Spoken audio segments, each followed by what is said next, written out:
وتلك حجتنا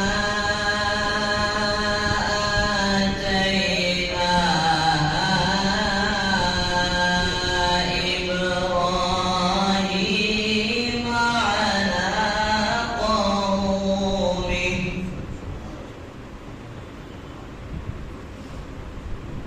نرفع درجات من نشاء إن ربك حكيم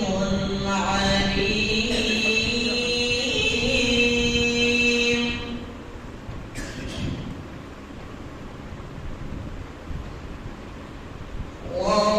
ووهبنا له إسحاق ويعقوب كلا هدينا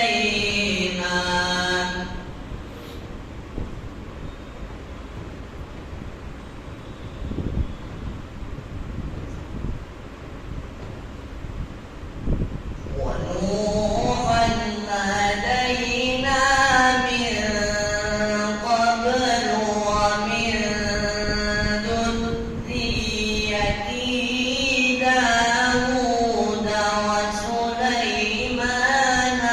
وأيوب ويوسف وموسى وهارون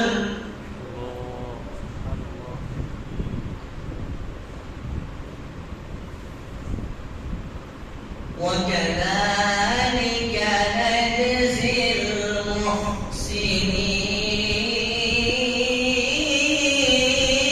المحسنين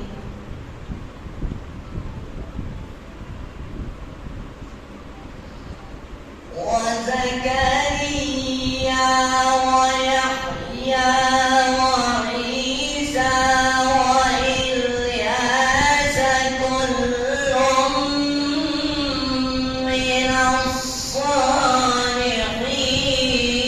الصالحين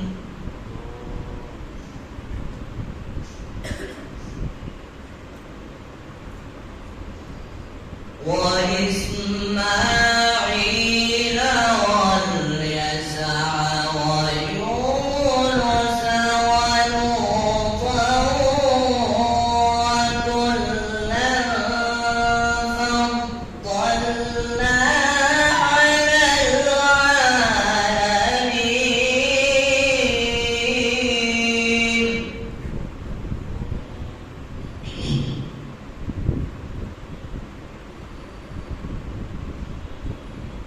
ومن آبائهم وذرياتهم وإخوانهم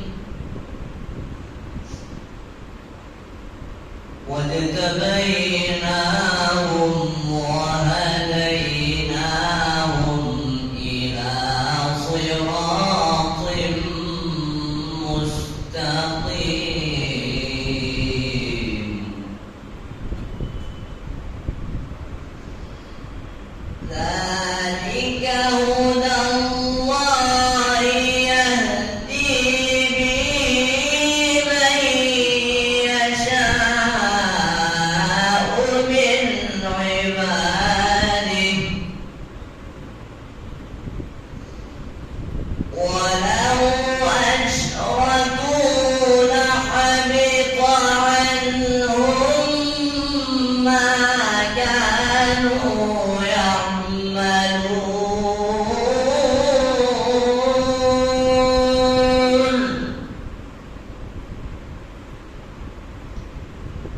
أولئك